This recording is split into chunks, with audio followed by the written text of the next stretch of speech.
கேள்வி பதில் பார்க்கலாமா? முதல் கேள்வி, எது புத்தியற்ற நிலையாகும்?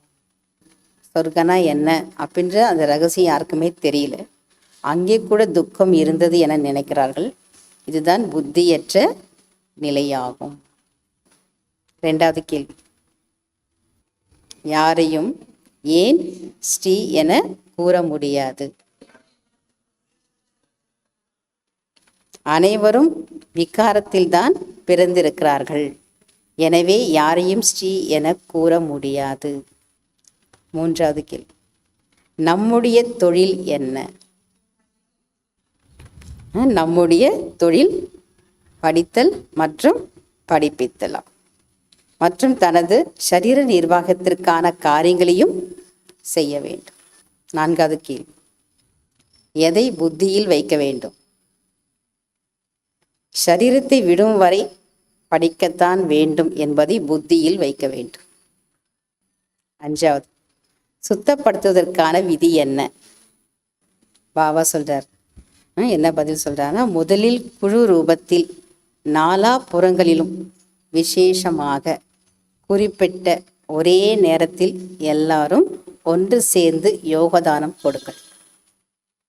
அனைத்து ஆத்மாக்களுக்கும் வெற்றி வெற்றி என ஒரே ஒரு சுத்தமான சங்கல்பம் இருக்க வேண்டும்.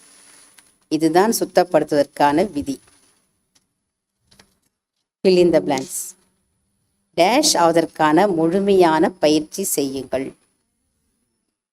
அஷரீரி ஆவதற்கான முழுமையான பயிற்சி செய்யுங்கள்.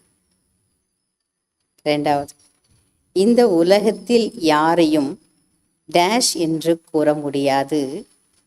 நீங்கள் டேஷ் என்று கூறலாம். இந்த உலகத்தில் யாரையும் பிதாஸ்ரீ என்று கூற முடியாது.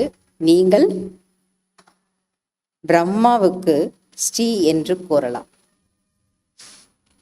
மூணாவது, தேகதாரிகளை நினைப்பதால் டேஷ் அழியாது. தேகதாரிகளை நினைப்பதால் விக்கர்மங்கள் அழியாது அல்லது பாவக்கர்மங்கள் அழியாது. நான்காவது, அதிகாலையில் எழுந்து தந்தையை நினைத்தால் டேஷ் வராது. அதிகாலையில் எழுந்து தந்தையை நினைத்தால் இறுதியில் தேகம் கூட நினைவிற்கு வராது. அஞ்சாவது, டேஷ் போட்டுக்கொள்ள வேண்டும். ஞான மையை போட்டுக்கொள்ள வேண்டும். ஆறாவது, யதார்த்த கர்மத்தின் வெளிப்படையான பலன் டேஷ் குஷி மற்றும் சக்தியின் பிராப்தி ஆகும். அச்சா.